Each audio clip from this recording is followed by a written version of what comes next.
내 아내가 텍사스 휴스턴에 있다고 믿었지만 그녀는 지금 콜로라도의 차가운 응급실에서 죽어가고 있었다.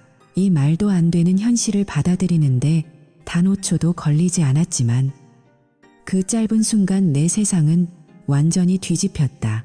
당신의 배우자가 수천 킬로미터 떨어진 곳에서 출장 중이라고 말했는데 사실은 전혀 다른 도시의 병원에서 정체불명의 괴한에게 폭행당한 채 발견되었다면 당신은 어떻게 하겠는가? 만약 당신이 이 상황에 처한다면 누구를 믿고 무엇을 의심해야 할까? 지금부터 내가 겪은 이 기괴하고도 잔혹한 배신의 기록을 들려주려 한다. 여러분도 이 이야기를 들으며 연인의 사소한 행동 변화가 무엇을 의미하는지 다시 한번 생각해 보길 바란다. 구독과 좋아요를 눌러준다면 이 진실을 밝히는 여정에 큰 힘이 될 것이다. 그날 밤은 평소와 다름없는 평온한 겨울밤이었다. 밖은 살을 애듯 추웠지만 집안은 따뜻했다. 아내 조이는 일주일 전 보험회사의 연례회의에 참석한다며 휴스턴으로 떠난 상태였다. 나는 거실 소파에 깊숙이 몸을 파묻고 평소 조이가 싫어해서 혼자 있을 때만 몰래 즐기던 전쟁 영화 밴드 오브 브라더스를 보고 있었다. 한 손에는 시원한 맥주 한 캔을 들고 발치에는 충직한 도베르만 파이퍼가 엎드려 잠을 자고 있었다. 집수리 일을 마치고 돌아와 누리는 이 소박한 휴식은 내 삶의 소중한 루틴이었다. 조이와 나는 결혼한 지 10년이 되었고 비록 아이는 없었지만 우리 나름대로 안정적인 삶을 꾸려가고 있다고 믿었다. 하지만 돌이켜보면 균열은 아주 미세하게 시작되었다. 영업직인 아내는 부쩍 출장이 잦아졌고 밤늦게 걸려온 전화를 받으러 욕실로 들어가거나 화면을 뒤집어 놓는 일이 많아졌다. 자기도 알잖아. 마감기한 맞추려면 어쩔 수 없는 거. 그녀의 말에 나는 그저 업무 스트레스겠거니 하며 고개를 끄덕였다. 신뢰라는 이름으로 눈을 감았던 나의 안일함이 얼마나 큰 대가로 돌아올지 그때는 미처 알지 못했다. 여러분 중에도 혹시 배우자의 휴대폰 비밀번호가 갑자기 바뀌었거나 이유 없는 야근이 반복되고 있지는 않은가? 그 사소한 신호가 바로 폭풍의 전조일 수 있다. 영화의 긴박한 전투 장면이 최고조에 달했을 때 테이블 위에 놓인 내 휴대폰이 요란하게 울렸다. 화면에는 발신자 번호 표시 제한이라는 불길한 글자가 떠 있었다. 나는 친구 폴이 또 장난 전화를 거는 줄 알고 퉁명스럽게 전화를 받았다. 어이, 폴. 영화 보는 중이니까 나중에 해. 하지만 수화기 점호에서 들려온 것은 거친 남자의 목소리가 아닌 아주 차분하고 사무적인 여성의 목소리였다. 로저 리그비 씨 되십니까? 여기는 베일 경찰서입니다. 저는 대질의 필립스 형사라고 합니다. 순간 맥주캔을 든 내 손이 멈췄다. 콜로라도의 스키 리조트로 유명한 그 베일 말인가? 잘못 거신 것 같네요. 저는 베일에 아는 사람이 없습니다. 내 대답에 형사는 한치의 망설임도 없이 말을 이었다. 조이타냐, 리그비 씨가 당신 아내분이 맞나요? 방금 이글밸리 병원 응급실로 후송되었습니다. 심각한 폭행을 당한 상태로 발견되었고 지금 의식이 없습니다. 심장이 바닥으로 뚝 떨어지는 기분이었다. 그럴 리가요. 제 아내는 지금 휴스턴에 있습니다. 출장 중이라고요. 내 목소리는 떨리고 있었다. 하지만 형사는 냉정하게 조이의 집 주소와 신분증 번호를 읊어내려갔다. 모든 정보가 일치했다. 머릿속이 하얘졌다. 누군가 조이의 지갑을 훔쳐서 베일까지 간 걸까? 아니면 조이가 나 몰래 베일에 있었던 걸까? 형사는 당장 병원으로 와서 신원을 확인해달라고 요청했다. 나는 정신없이 외투를 챙겨 입고 차에 올라탔다. 베일까지는 차로 2시간 거리였다. 어두운 고속도로를 달리는 동안 내 마음속에는 수만 가지 생각이 소용돌이 쳤다. 분노, 공포, 그리고 부정하고 싶은 의구심이 나를 괴롭혔다. 조이는 분명히 나에게 휴스턴으로 가는 비행기 표를 보여줬고 공항까지 배웅해달라고 하지 않았던가. 아, 그러고 보니 그날 아침 조이는 가방을 집에 두고 왔다며 다시 돌아가느라 공항 게이트 앞까지 따라가지는 못했었다. 설마 그때부터 연극이 시작된 것이었을까? 핸들을 잡은 손에 힘이 들어갔다. 만약 조이가 나를 속이고 다른 남자와 스키 여행을 간 것이라면, 만약 그녀가 내 신뢰를 처참하게 짓밟은 것이라면 절대 용서하지 않겠어. 나는 나지막이 읊조렸다. 내 아버지는 어머니의 외도 때문에 평생을 알코올 중독자로 비참하게 살았고, 내 형 다니엘은 아내의 불륜 현장을 목격하고 돌이킬 수 없는 범죄를 저질러 감옥에 있다. 나는 그들과 다를 것이라고 다짐해왔다. 냉정해져야 했다. 슬퍼하기보다는 진실을 밝혀야 했다. 병원 주차장에 도착했을 때 콜로라도의 밤 공기는 그 어느 때보다 차갑게 느껴졌다. 나는 떨리는 발걸음으로 응급실을 지나 중환자실 ICU로 향했다. 간호사는 나를 멈춰 세우고 조심스럽게 말했다. 환자분이 심한 타격을 입어 얼굴이 많이 부어 있습니다. 미리 마음의 준비를 하시는 게 좋겠어요. 문을 열고 들어선 병실 안, 각종 의료기기에 둘러싸여 가쁜 숨을 몰아쉬고 있는 한 여성이 누워 있었다.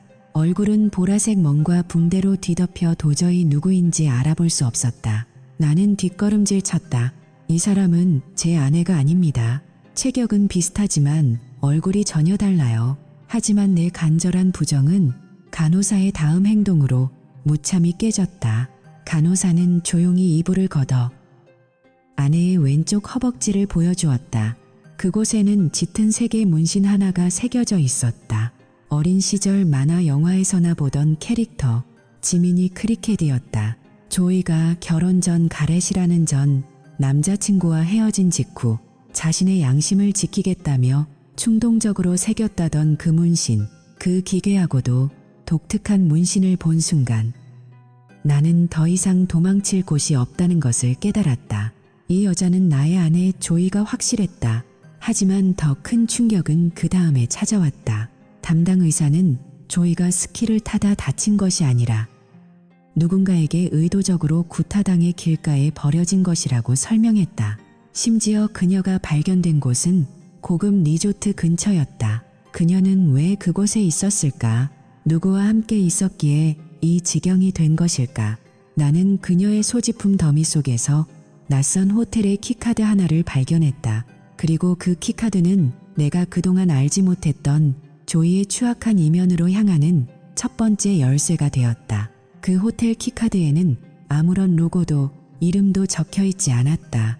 하지만 나는 직감적으로 알 수 있었다. 이 카드가 열어줄 문 뒤에는 내가 10년 동안 쌓아온 모든 신뢰를 한순간에 제로 만들어버릴 진실이 숨겨져 있다는 것을. 아내가 의식을 잃고 누워있는 동안 나는 슬퍼하는 대신 그녀의 가방을 뒤지기 시작했다. 그리고 그 안에서 발견된 것은 단순한 불륜의 증거 이상이었다. 치밀하게 계획된 이중생활, 그리고 수년간 나를 바보로 만들었던 그녀의 계략이 서서히 모습을 드러냈다. 여러분, 만약 여러분이 사랑하는 사람의 가방에서 출처를 알 수 없는 호텔 카드키를 발견한다면 어떻게 하겠는가? 댓글로 여러분의 생각을 남겨달라. 진실은 생각보다 훨씬 잔인할 수 있다. 과연 이 플라스틱 카드 한 장이 어떤 잔혹한 진실을 품고 있을지 나는 그때까지만 해도 상상조차 하지 못했다. 다음 장에서 나는 그 호텔 방의 문을 직접 열게 된다. 그곳에서 나를 기다리고 있던 것은 무엇이었을까? 중환자실의 육중한 금속문이 열리는 순간 코를 찌르는 소독약 냄새와 기계적인 비프음이 나의 모든 감각을 마비시켰다. 차가운 공기가 폐부 깊숙이 박히는 느낌은 마치 사형 선고를 기다리는 죄수의 심정과도 같았다. 저 멀리 복도 끝에서 들려오는 발소리조차 거대한 망치 소리처럼 내 고막을 때렸다. 침대 위에 누워있는 여성은 내가 알던 조이의 모습이 아니었다. 얼굴은 형체를 알아볼 수 없을 정도로 심하게 부어올랐고 보랏빛 멍 자국들이 그녀의 고운 피부를 덮고 있었다. 머리에는 두꺼운 붕대가 칭칭 감겨 있었으며 그 사이로 스며 나온 핏자국이 말라붙어 있었다. 숨을 쉴 때마다 들리는 거친 기계음이 그녀가 아직 살아있음을 증명하고 있었지만 그것은 생명의 소리라기보다는 고통의 비명에 가까웠다. 간호사는 침착하지만 단호한, 차갑기까지 한 목소리로 나에게 잔인한 진실을 전했다. 환자분은 스키 사고로 온 것이 아닙니다. 이건 단순한 사고의 흔적이 아니에요. 누군가에게 아주 무자비하게, 계획적으로 폭행당한 뒤 길가의 쓰레기처럼 버려진 상태로 발견되었습니다. 그 말을 듣는 순간 내 온몸에 피가 거꾸로 솟구쳤다. 심장이 입 밖으로 튀어나올 것만 같았다. 누군가 내 아내를, 내가 그토록 아끼고 사랑했던 조이를 이렇게 짐승처럼 짓밟았단 말인가? 도대체 누가, 무슨 권리로? 머릿속에는 수만 가지 의문이 폭풍처럼 몰아쳤다.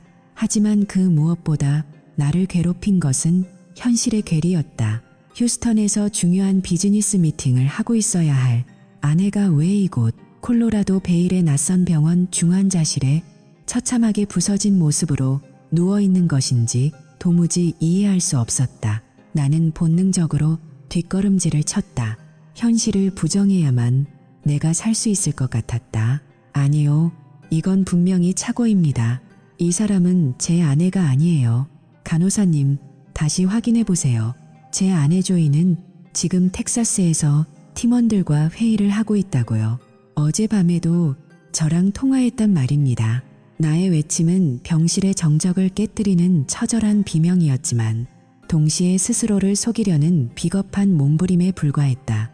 얼굴을 알아볼 수 없다는 사실이 그 순간만큼은 축복처럼 느껴졌다. 내가 아니라고 믿으면 이 지옥 같은 현실도 사라질 것만 같았다. 하지만 간호사는 나의 감정 섞인 부인에도 아랑곳하지 않고 표정 없는 얼굴로 천천히 환자의 이불을 걷어 올렸다. 그리고 그녀의 왼쪽 허벅지가 드러난 순간 내가 붙잡고 있던 마지막 희망의 끈이 날카로운 칼날에 잘려나가듯 단절되었다. 그곳에는 푸르스름한 잉크로 새겨진 아주 익숙한 지민이 크리켓 문신이 있었다. 세상에 단 하나뿐인 오직 조이와 나만이 알고 있는 은밀한 표식. 그 문신을 본 순간 세상의 모든 소음이 멈추고 오직 내 심장박동 소리만이 고동쳤다. 그녀는 결혼 전 나를 위해 이 문신을 새기겠다며 장난스럽게 웃었었다. 로저, 이건 내 삶의 양심이야. 피노키오의 친구 지민이처럼 내가 나쁜 마음을 먹거나 거짓말을 하려고 할 때마다 허벅지의 지민이가 나를 따끔하게 혼내줄 거야. 그때의 그녀는 얼마나 눈부시게 아름다웠던가. 하지만 지금 내 눈앞의 지민이 크리켓은 피와 멍으로 얼룩진 피부 위에서 나를 비웃고 있는 것 같았다. 양심의 상징이라던 그 문신이 이제는 그녀가 나를 철저히 기만하고 배신했다는 가장 확실하고 잔인한 증거가 되어 돌아왔다. 심장이 찢어지는 듯한 통증과 함께 과거의 기억들이 파편처럼 머릿속을 스쳐 지나갔다. 조이와 내가 처음 만났던 그 뜨거웠던 여름날을 기억한다. 밴드 툴툴의 콘서트장은 광기 어린 음악 소리와 열기로 가득 차 있었다. 관객들의 거친 함성 사이에서 조이는 마치 다른 세상 사람처럼 빛나고 있었다. 하지만 그 찬란함 뒤에는 어두운 그림자가 있었다. 당시 그녀의 곁에는 가렛이라는 남자가 있었다. 가렛은 술과 폭력에 찌든 인간이었고 그날 밤에도 조이를 구석으로 몰아넣고 무자비하게 손찌검을 하고 있었다. 주변의 수많은 남자가 그 광경을 목격했지만 가렛의 험악한 인상과 기세에 눌려 다들 고개를 돌렸다. 그때 나는 내 안에 무엇인가가 폭발하는 것을 느꼈다. 나는 앞뒤 가리지 않고 뛰어들어 가렛의 멱살을 잡고 그를 바닥으로 내동댕이 쳤다. 거친 육탄전 끝에 그를 제압하고 공포에 떨며 흐느끼던 조이를 우리 일행의 벤에 태웠을 때 그녀는 고맙다는 말조차 하지 못할 정도로 충격에 휩싸여 있었다. 한참을 울던 그녀가 내 손을 잡으며 말했었다. 지금껏 살면서 아무도 나를 위해 가렛에게 맞서준 적이 없었어요. 로저, 당신이 내 영웅이에요. 그날 이후 우리는 연인이 되었고 나는 그녀의 삶에서 가렛이라는 이름의 악령을 영원히 쫓아버리겠노라 맹세했다. 우리는 결혼했고 누구보다 행복한 가정을 꾸렸다고 믿었다. 하지만 지금 10년이라는 세월이 흐른 뒤 나는 똑같은 비극의 현장에 서 있다. 조이는 다시 누군가에게 구타당해 쓰러졌고 나는 그녀가 왜 베일에 왔는지 누구와 함께 있었는지조차 모르는 바보가 되어 있었다. 가렛은 분명 몇 년 전 와이오밍으로 떠났다고 했고 최근에는 교통사고로 사망했다는 소문까지 들었었다. 그렇다면 대체 누가 그녀를 이렇게 만든 것일까?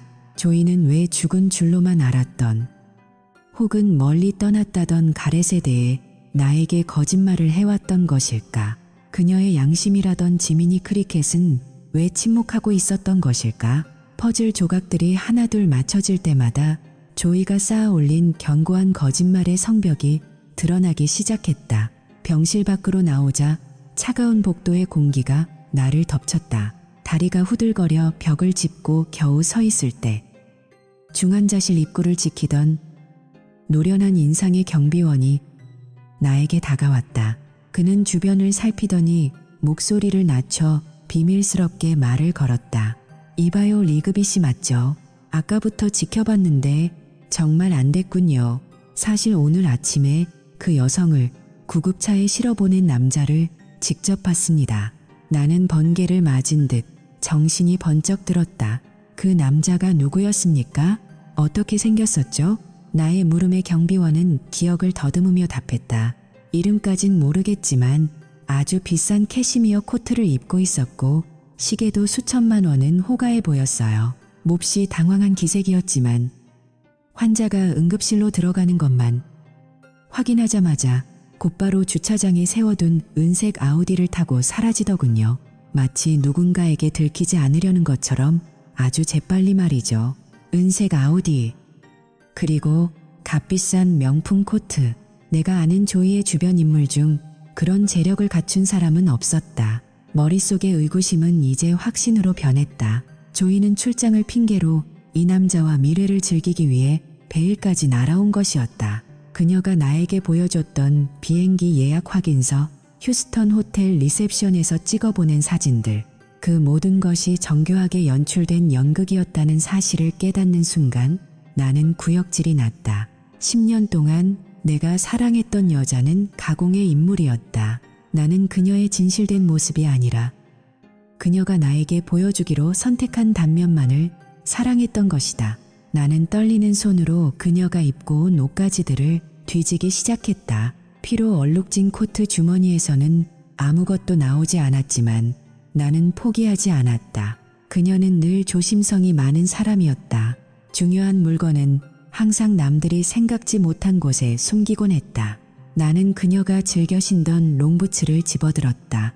평소에도 그녀는 이 부츠 밑창 사이에 비상금을 숨기곤 했었다. 부츠 밑창 안쪽을 더듬자 딱딱한 플라스틱 조각이 만져졌다.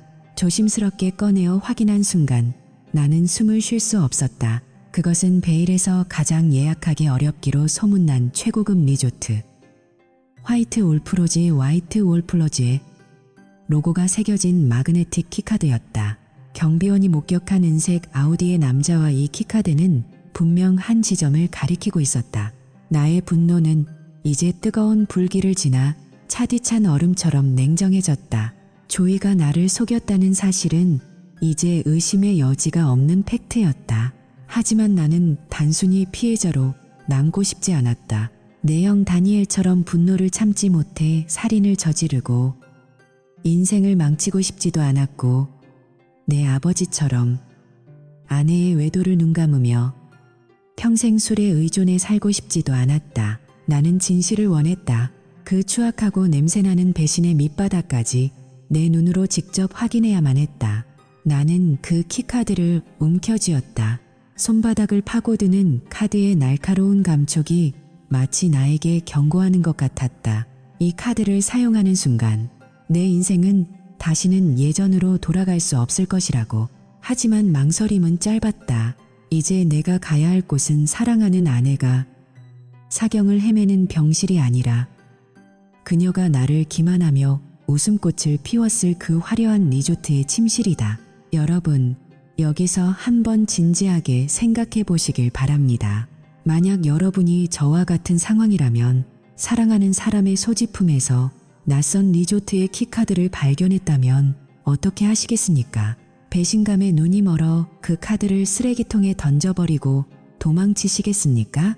아니면 그 문 뒤에 어떤 추악한 진실이 숨겨져 있든 끝까지 파헤칠 용기를 내시겠습니까? 지금 이 영상 아래 댓글로 여러분의 의견을 남겨주세요. 여러분의 댓글 하나하나가 이 거대한 배신의 미스터리를 푸는 결정적인 열쇠가 될 수 있습니다. 나라도 확인하러 간다. 혹은 차라리 모르는 게 약이다.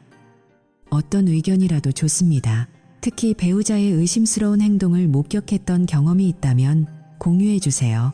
여러분의 경험담은 또 다른 누군가에게는 이 지옥 같은 상황을 헤쳐나갈 실질적인 가이드라인이 될 수도 있습니다. 지금 당장 여러분의 솔직한 생각을 공유해 주시고 이 숨막히는 배신의 결말이 궁금하시다면 구독과 알림 설정을 절대 잊지 마세요.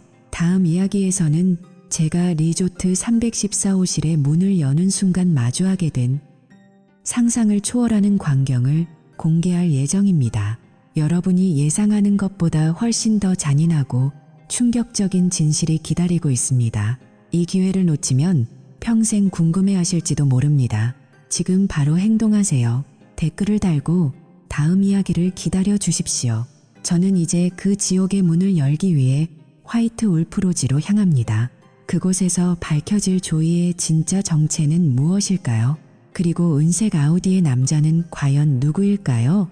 다음 편에서 모든 진실이 폭로됩니다. 여러분은 준비되셨습니까? 이 충격적인 배신의 드라마, 이제 막 서막이 올랐을 뿐입니다. 주머니 속에서 만져지는 차가운 리조트 키카드는 마치 나를 조롱하는 듯한 기분 나쁜 촉감을 내뱉고 있었다. 병원 밖으로 나오자 콜로라도의 매서운 겨울 바람이 뺨을 때렸지만 내 마음속에서 타오르는 분노의 열기를 식히기에는 역부족이었다. 나는 이제 더 이상 슬퍼하거나 좌절할 시간이 없었다. 경찰이 조이의 사건을 단순 폭행으로 조사하는 동안 나는 나만의 수사를 시작하기로 했다. 경찰의 눈을 피해 조이의 아이폰과 노트북을 손에 넣는 것은 생각보다 쉬웠다. 그녀가 의식을 잃고 누워있는 사이 나는 보호자라는 명목으로 그녀의 개인 소지품들을 챙겨 차 안으로 가져왔다. 차 안의 정적 속에서 나는 조이의 아이폰을 켰다. 하지만 화면을 가로막은 비밀번호 앞에서 나는 다시 한번 좌절해야 했다. 그때 내 머릿속을 스치는 인물이 있었다. 바로 내 이웃이자 IT 보안 업계에서 일하는 천재적인 친구 스티븐이었다. 스티븐은 과거에 자신의 파트너가 자꾸 휴대폰을 잃어버린다며 위치 추적과 보안 해제를 전문으로 하는 앱을 개발한 적이 있었다. 나는 조이가 예전에 휴대폰을 분실했을 때 그녀의 동의를 얻어 그 앱을 설치해 두었었다. 스티븐에게 전화를 걸자 그는 잠결에 전화를 받으면서도 내 목소리의 절박함을 곧바로 알아차렸다. 로저, 무슨 일이야? 이 시간에 나는 짧게 상황을 설명했고 그는 즉시 노트북을 켜고 시스템에 접속했다. 스티븐의 도움으로 조이의 위치 기록이 내 화면에 떠올랐다. 지도 위의 파란 점은 지난 금요일부터 줄곧 베일의 한 장소를 가리키고 있었다. 바로 화이트 울프로지. 그곳은 하루 숙박비만 수천 달러를 호가하는 초호화 스키 리조트였다. 로지는 이글 밸리 병원에서 불과 15분 거리에 있었다. 조이가 나에게 휴스턴에서 찍어보냈던 그 사진들은 모두 미리 찍어둔 것이거나 조작된 것임이 확실해졌다. 로저, 조이의 노트북 데이터도 원격으로 백업하기 시작했어. 그런데 이상해.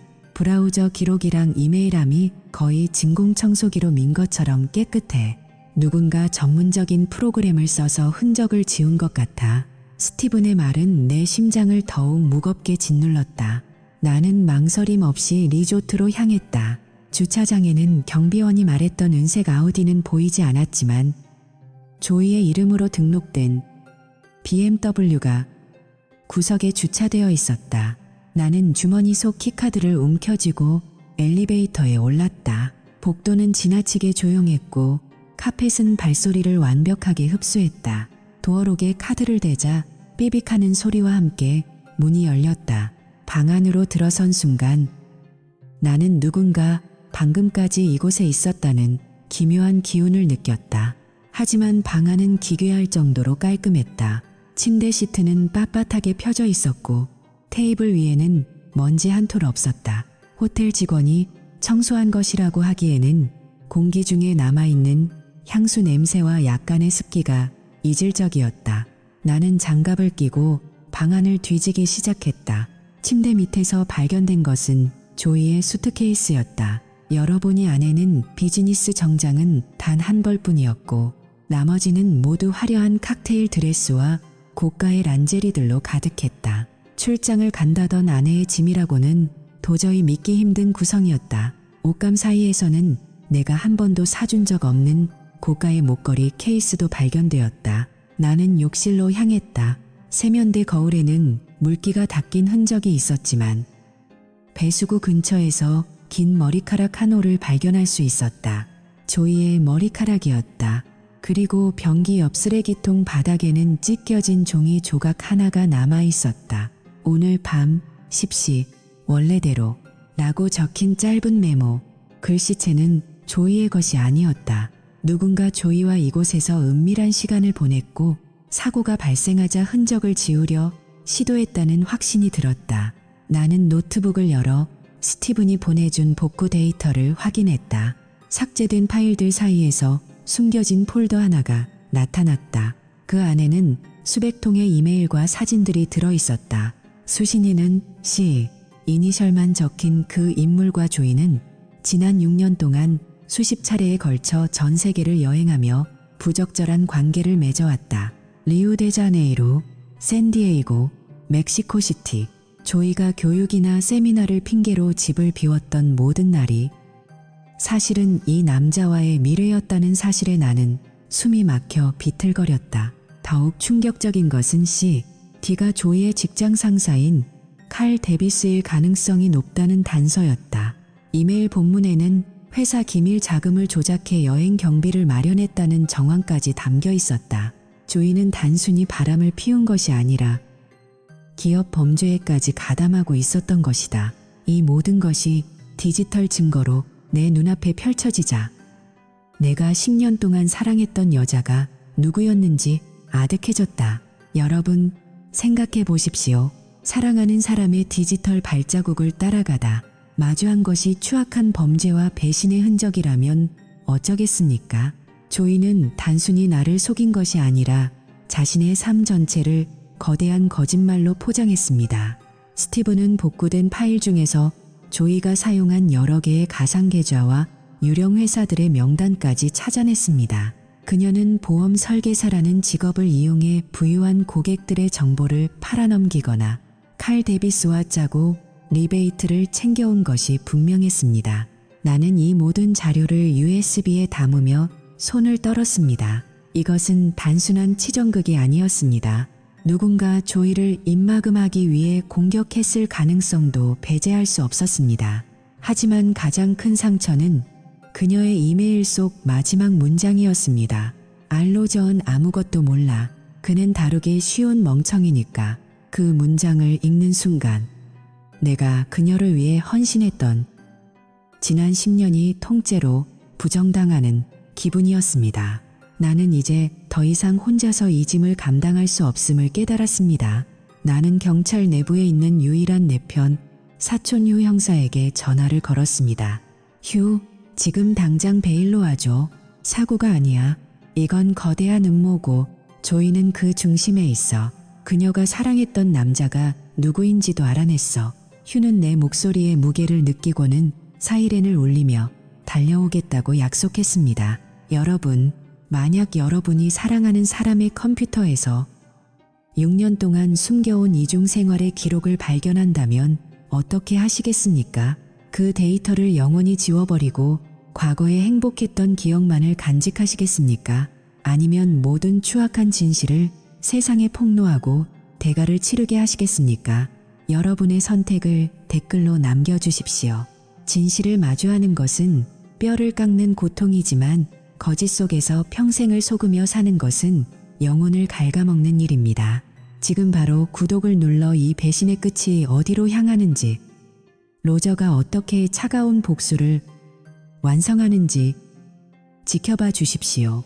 이 리조트 314호실의 벽지 뒤에 숨겨진 도청 장치와 금고 속 비밀 서류들은 이제 시작일 뿐입니다. 조이가 깨어났을 때 그녀를 기다리는 것은 남편의 따뜻한 손길이 아니라 차가운 수갑과 이혼 서류가 될 것입니다. 여러분은 이 이야기가 단순한 픽션이라고 생각하십니까? 현실은 이보다 훨씬 더 잔인합니다. 지금 바로 이 영상을 주변에 공유하여 가스라이팅과 기만 속에 고통받는 이들에게 경종을 울려주십시오. 314호실의 그림자는 이제 서서히 실체를 드러내며 조이와 칼 데비스의 목을 조르기 시작했습니다. 다음 이야기에서 로저가 발견한 최후의 디지털 증거는 무엇일까요? 절대 놓치지 마십시오. 취조실의 일방향 거울 너머로 보이는 칼 데비스의 모습은 내가 상상했던 능력 있는 상사의 이미지와는 거리가 멀었다. 그는 값비싼 맞춤 수트가 무색할 정도로 잔뜩 웅크린 채 몸을 떨고 있었다. 그가 입을 열어 조이와의 은밀한 관계를 고백할 때마다 내 인생의 지난 10년 중 절반 이상이 거대한 가짜 연극이었다는 사실이 날카로운 칼날이 되어 가슴을 후벼 팠다. 그는 조이와의 관계가 단순한 실수가 아니라 치밀하게 계획된 정기적인 미래였음을 자백했다. 하지만 그 자백의 끝에 따라온 말은 나를 더 깊은 나락으로 밀어넣었다. 나도 속았습니다. 로저 씨, 조이가 베일에서 누구를 만나는지 정말 몰랐어요. 휴스턴 미팅이라고 속이고 나를 덴버 공항에 떨궈 놓더니 자기는 다른 차를 타고 베일로 날아갔다고요. 칼은 억울하다는 듯 울먹이며 자신의 결백을 주장했지만 그의 비겁한 폭로는 조이가 나뿐만 아니라 자신의 내연남마저 기만하며 또 다른 남자 가렛 지메네즈를 은밀히 만나고 있었다는 사실을 극명하게 보여주었다. 여러분 믿어지십니까? 조이는 남편인 나와 6년 된 내연남 칼, 그리고 폭력적인 과거를 가진 전 애인 가렛 사이에서 소름 끼치도록 치밀한 줄타기를 하고 있었던 것입니다. 한 남자의 사랑으로는 부족했던 것일까요? 아니면 단순히 사람을 조종하는 쾌감에 중독되었던 것일까요? 나는 취조실을 나와 스티븐이 복구해준 조이의 비밀은행 계좌 내역을 다시 한번 훑어보았습니다. 그곳에는 평범한 직장인이 모으기엔 불가능한 액수인 12만 달러라는 거액이 쌓여 있었습니다. 출장비를 부풀려 횡령하고 회사 거래처로부터 뒷돈을 챙기며 모은 그 돈은 그녀가 우리 몰래 완벽한 탈출을 꿈꾸며 준비한 배신의 결정체였습니다. 나는 분노로 떨리는 손을 진정시키며 노트북을 열었습니다. 그리고 망설임 없이 그 계좌의 전액을 우리의 공동 계좌로 이체시켰습니다. 이건 네가 우리 삶을 망친 대가다. 조이, 네가 그토록 소중히 여겼던 배신의 대가를 이제 내가 걷어가마. 나는 차갑고 냉혹하게 읊조리며 법적 복수의 첫 단추를 끼웠습니다. 만약 여러분이라면 이런 상황에서 어떻게 하시겠습니까? 배신자의 비자금을 발견했다면 정의의 이름으로 회수하시겠습니까? 아니면 그저 지켜만 보시겠습니까? 이 질문에 대한 여러분의 생각을 댓글로 남겨주세요. 그때 사촌 휴 형사가 급히 다가와 새로운 소식을 전했습니다.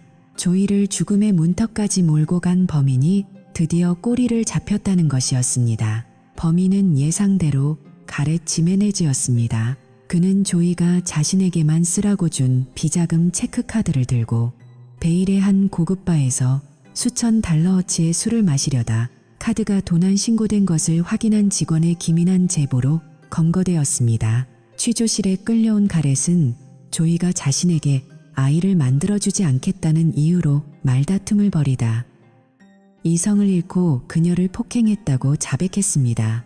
지민이 크리켓 문신을 새기라고 강요하며 그녀의 영혼을 구속하려 했던 그 남자가 결국 그녀의 육체마저 파괴하려 했던 것입니다. 가렛의 진술에 따르면 조이는 그에게 로저의 아이를 가질 거야. 너 같은 쓰레기와는 끝이야 라고 소리쳤다고 합니다. 참으로 아이러니하지 않습니까?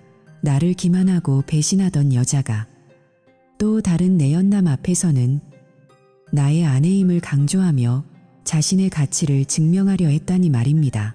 조이가 사랑이라고 믿었던 그들의 뒤틀린 관계는 결국 피비린내 나는 폭력과 배신으로 종지부를 찍었습니다.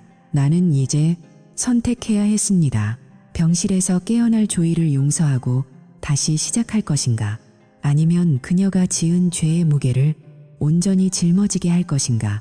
하지만 칼 데비스의 비겁한 눈물과 가렛의 잔인한 폭력, 그리고 12만 달러라는 숫자가 증명하는 그녀의 기만을 목격한 이상, 나에게 자비란 사치였습니다.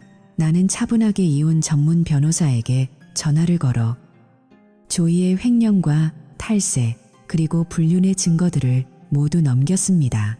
로저, 정말 괜찮겠어. 이건 그녀를 사회적으로 매장하는 일이야. 변호사의 우려 섞인 질문에 나는 단호하게 답했습니다. 그녀는 이미 6년 전부터 스스로를 매장하고 있었습니다.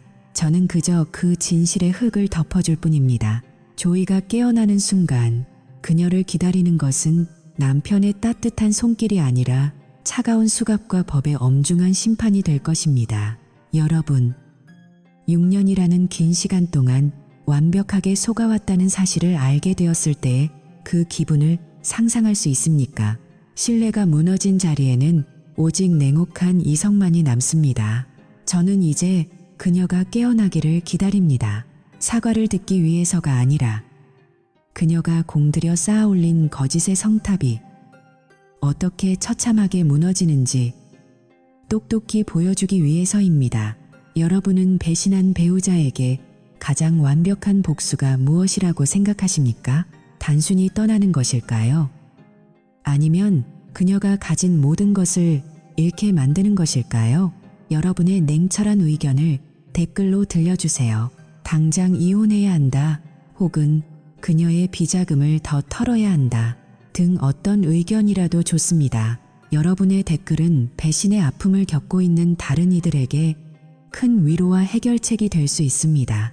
지금 바로 구독을 눌러 복수의 서막이 어떻게 완성되는지 끝까지 지켜봐 주십시오.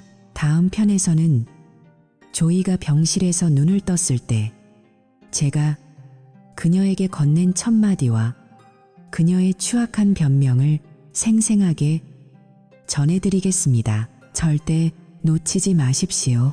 진실은 이제 막 모든 베일을 벗었습니다. 여러분은 진실을 감당할 준비가 되셨습니까? 지금 당장 행동하세요.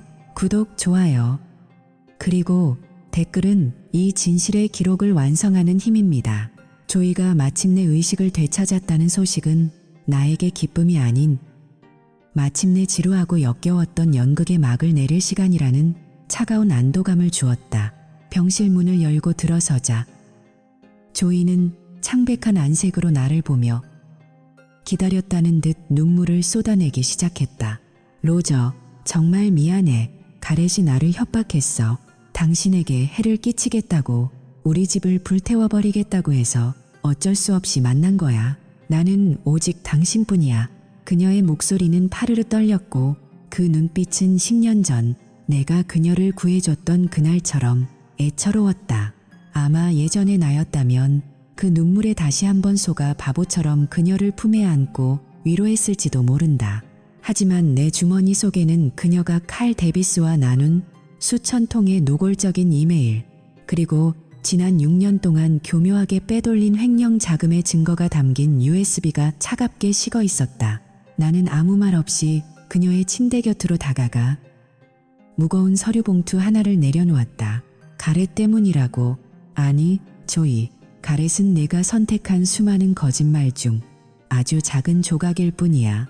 조이는 의아한 표정으로 서류 봉투 속의 이혼 소장을 확인하더니 이내 비명을 지르며 내 소매를 붙잡으려 했다. 로저, 제발 우리가 함께한 10년을 생각해줘. 이건 실수였어. 나는 소름 끼치는 전율을 느끼며 그녀의 손을 차갑게 뿌리쳤다. 네가 칼 데비스와 전 세계를 돌며 축제를 벌인 6년 동안 우리 10년의 신뢰는 이미 썩어 문드러졌어. 그리고 내 비밀 계좌 이미 비어 있을 거야. 그 돈은 네가 망친 내 인생, 그리고 내 순정을 짓밟은 대가로 내가 정당하게 가져갔어. 조이의 얼굴에서 순식간에 생기가 사라지고 그토록 공들여 쌓아 올린 가짜 왕국이 한순간에 무너지는 것을 본 사람의 절망만이 그 자리를 대신했다. 조이의 몰락은 단순한 이별로 끝나지 않았다. 내가 익명으로 국세청 IRS에 제보한 치밀한 자료 덕분에 그녀는 거액의 세금 포탈 혐의로 기소되었다. 또한 칼 데비스와 공모하여 회사 공금을 세탁하고 사적으로 유용한 사실까지 줄줄이 사탕처럼 엮여나오며 그녀는 법정 구속되었다. 화려한 스키 리조트의 스위트룸과 명품 캐시미어 코트 대신 그녀에게 남은 것은 악취나는 차가운 감옥의 벽과 수수료로 나갈 변호사 비용뿐이었다. 조이에게 폭력을 휘둘렀던 가렌 역시 과거의 범죄 이력과 이번 폭행, 절도, 혐의가 합쳐져 35년형이라는 중형을 선고받고 사회로부터 영원히 격리되었다. 정의는 때로 느리게 오지만 결국 가장 잔혹하고 정확한 방식으로 배신자의 문을 두드린다는 사실을 나는 뼛속 깊이 실감했다. 그로부터 어느덧 5년이라는 세월이 흘렀다. 거울 속의 나는 이제 먼지를 뒤집어 쓰고 벽돌을 나르는 미장공이 아니다. 대신 반짝이는 엘파소 카운티 보안관 사무실의 형사 배지를 가슴에 단 남자가 되어 있다. 조이의 사건을 파헤치며 느꼈던 그 차가운 이성과 집요함, 그리고 범죄의 냄새를 맡는 감각은 나를 이 지역에서 가장 유능한 형사 중 한 명으로 만들었다. 내 인생을 파괴하려 했던 비극은 아이러니하게도 나를 가두고 있던 알껍데기를 깨뜨리고 진정한 자아를 찾아주는 통로가 되었다. 이제 나는 타인의 기만에 속아 눈물을 닦아주는 가련한 남편이 아니라 그 눈물 뒤에 숨겨진 추악한 진실을 끝까지 쫓아 단죄하는 삶을 산다. 무엇보다 감사한 것은 내 곁에 새로운 행복이 뿌리내렸다는 점이다. 조이의 사건 당시 냉철하게 수사를 지휘하며 나를 도와주었던 데질의 필립스 형사, 그녀는 이제 나의 든든한 동료이자 내 영혼을 공유하는 아내가 되었다. 우리는 함께 퇴근해 시원한 맥주를 마시며 내가 좋아하는 세계 2차 대전 다큐멘터리를 보고 그 어떤 비밀도 없는 투명한 대화를 나눈다. 조이가 그토록 혐오하고 무시했던 나의 모든 취향은 이제 데지레와 함께하는 가장 소중하고 평화로운 일상이 되었다. 그리고 지금 내 아내 데지레의 뱃속에는 우리의 사랑 결실인 첫 아이가 자라고 있다. 예전에는 배신이 두려워 다시는 누군가에게 마음을 여는 것이 죽기보다 겁났지만 이제 나는 안다. 진정한 신뢰란 결코 상처받지 않는 상태가 아니라 상처를 딛고서도 다시 누군가를 믿기로 선택하는 위대한 용기에서 나온다는 것을 말이다. 비극은 결코 나를 부수지 못했다. 오히려 나를 뜨거운 불길 속에 던져 더 단단하게 재련했고 이 세상을 진실과 정의로 수호하는 진정한 파수꾼으로 재탄생시켰다. 지금 이 순간에도 인생의 가장 어둡고 긴 터널을 지나며 배신감에 몸부림치고 있을 누군가에게 내 이야기를 빌려 이 말을 꼭 전하고 싶다. 당신을 무너뜨리려는 그 잔인한 배신조차 결국 당신이 진정으로 누구인지 그리고 얼마나 강한 사람인지를 증명하는 가장 강력한 기회가 될 수 있다고. 나는 이제 더 이상 과거를 돌아보며 후회하지 않는다. 내 앞에는 내가 목숨 걸고 지켜야 할 새로운 가족과 내가 구현해야 할 사회적 정의가 당당히 기다리고 있기 때문이다. 나의 진정한 승리는 조이를 감옥에 보낸 것이 아니라 과거에 나약했던 나를 극복하고 진정한 행복을 내 손으로 쟁취한 것에 있다. 이 이야기가 배신의 상처로 고통받는 여러분에게 작은 울림과 희망의 빛이 되었다면 좋겠습니다. 배신은 분명 죽을 만큼 아프지만 결코 그것이 당신 인생의 마침표가 되게 두지 마십시오.